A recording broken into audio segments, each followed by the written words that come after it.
अगर observer is the observed है और अगर सामने वाला इंसान और मैं दोनों एक ही व्यक्ति है, तो अलग अलग पैन कार्ड और अलग अलग वोटर आईडी और अलग अलग अमेजन के अकाउंट क्यों हैं? ठीक, एक ही सवाल। अगर मेरा एंगर मैं ही हूँ, ठीक है, अगर मैं ही एंगर हूँ या फिर मैं ही अपना थॉट हूँ, तो फिर वास्तव में अपने क्रोध को शांत करने के, चाहे अपनी विचार प्रक्रिया को बदलने या शांत करने की सारा कोई भी ऐसा व्यक्ति जो इस तरीके से कुछ भी बता रहा है कि क्रोध के साथ ये करो, क्रोध के साथ वो करो, उन सबसे तो बातचीत करना बंद कर देना चाहिए, जो कि सच में बंद कर देना चाहिए। ठीक है, लेकिन जब हम ऐसा करते हैं तो क्या होता है? जब हम अपने क्रोध को रोकने की कोशिश नहीं करते हैं तो क्या होता है? जब अपनी विचार प्रक्रिया को पूरी तरीके से खुली छूट दे देते हैं, पूरी तरीके से खुली छूट दे देते हैं, तो वो फिर कहाँ जाती है? या फिर इसी को ऐसे भी देख सकते हैं कि हम अपने क्रोध को, जब हम इस सवाल को ऐसे पूछते हैं कि हम अपने क्रोध को रोकने की कोशिश कर ही क्यों रहे हैं, हम अपनी विचार प्रक्रिया में हस्तक्षेप करने की कोशिश करते ही क्यों हैं, वैसा करके हम क्या होने से बचाना चाहते हैं? और अगर जिस चीज़ को हम होने से बचाना चाहते हैं अगर वो चीज़ हो जाएगी तो फिर क्या होगा? घुमा फिरा के क्रोध और विचार प्रक्रिया में हस्तक्षेप करना ये बताता है कि हमारे अंदर कुछ इच्छाएं हैं, कुछ स्वार्थ हैं, कुछ चीज़ें हैं जो हमें चाहिए, जो शायद हमें अभी बहुत अच्छे से स्पष्ट नहीं है। तो ये बात हो गई। ऑब्जर्वर इज द ऑब्जर्व्ड का मतलब ये है कि इसको ऐसे भी समझना होता है, बहुत तरीके हैं समझने के, तुरंत नहीं समझ में आता है ना, लेकिन शुरुआत ठीक जा रही है तुम्हारी कुछ हद तक। अगर ऑब्जर्वर दी ऑब्जर्व्ड है तो क्या क्या होगा? अगर ये सच में ऑब्जर्वर इज दी ऑब्जर्व्ड होता है, ये सच है ना, जैसे कि अगर काला धन अगर सच में किसी व्यक्ति के पास है तो फिर तो उसे जेल में जाना चाहिए, अगर नहीं है तो फिर उसको ऊपर भारत रत्न देना चाहिए मान लो। तो वैसे ही अगर सच में ऑब्जर्वर दी ऑब्जर्व्ड बात सही है तो हमें अपनी ज़िंदगी में क्या क्या करना बंद कर देना चाहिए और क्या क्या करना शुरू कर देना चाहिए, और अगर सच में ऑब्जर्व दी ऑब्जर्व नहीं है तो फिर हमें क्या क्या करना शुरू कर देना चाहिए। तो इस तरीके से भी ये विचार प्रक्रिया खुलती है। क्रोध सबको आता है, तो गुस्सा जब तुम्हें आ रहा होता है वो बहुत अच्छा समय है, वो बहुत अच्छा फेस है ऑब्जर्वर्स दी ऑब्जर्व को समझने का,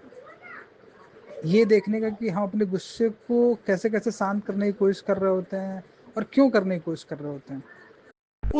उन मोमेंट्स में तुम ज़्यादा अच्छे से समझ पाओगे कि सच में ऑब्जर्वर्स दी ऑब्जर्व है या नहीं है, कंट्रोलर्स दी कंट्रोल है या नहीं है, एनालाइजर दी एनालाइज है या नहीं है, थिंकर इज दी थॉट है या नहीं है, एक्सपीरियंस इज दी एक्सपीरियंस्ड है या नहीं। ठीक है, इनको और 10 तरीक़ों से भी कहा जा सकता है। एनालाइजर इज दी एनालाइज्ड है या नहीं है। जब तुम किसी चीज़ के बारे में सोच रहे हो तो उस सोचने की प्रक्रिया के अंदर जब तुम इस बात को नोटिस करते हो कि अरे यार, thinker is thought, observer is the observe, analyser तो एनालाइज्ड है। हमारे अंदर वो चीज़ या फिर वो इकाई, वो यूनिट जो एनालाइज करने की कोशिश कर रही है किसी व्यक्ति, स्थिति या समस्या या फिर जगह को, उसका अपना कोई वजूद एक्चुअली में है नहीं।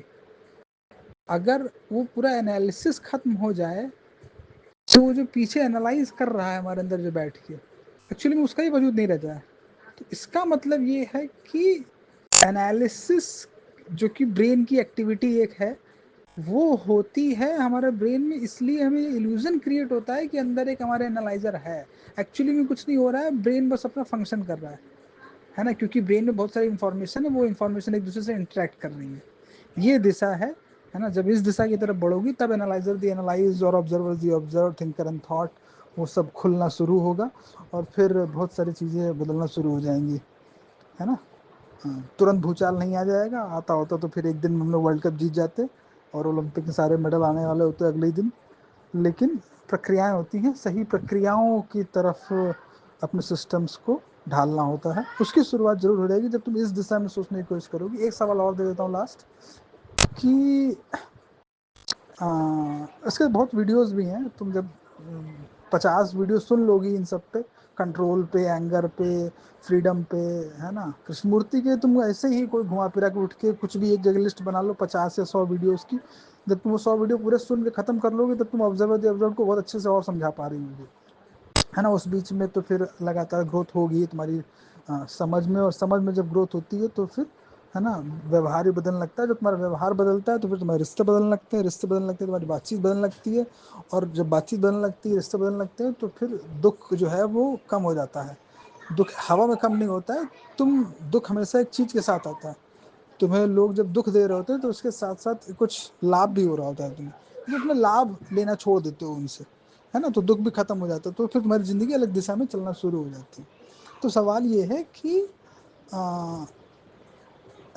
Is there a thinker without thought, कि जब कोई भी विचार नहीं होता है तो क्या विचारक होता है? जब कोई थॉट नहीं आ रहा होता तब थिंकर कहा जाता है, जब कोई एनालिसिस नहीं चल रहा होता है ब्रेन में तब एनालाइजर कहा जाता है ना। तो ये और सही तरीका है उसको समझने का, क्योंकि अगर हमें लगता है कि नहीं, थिंकर तो एक हमारे अंदर होता ही है, उसको कोशिश करनी चाहिए थॉट को कंट्रोल करने की, थॉट को सही दिशा में पॉजिटिव थिंकिंग करने की, है ना, करियर के बारे में सोचने की, सेक्स के बारे में ना सोचने की, ज़्यादातर इस तरह की, है ना, डूज एंड डोंट्स, थिंकिंग की प्रक्रिया को, है ना, एक सांचे में ढालने की कोशिश करने के लिए एक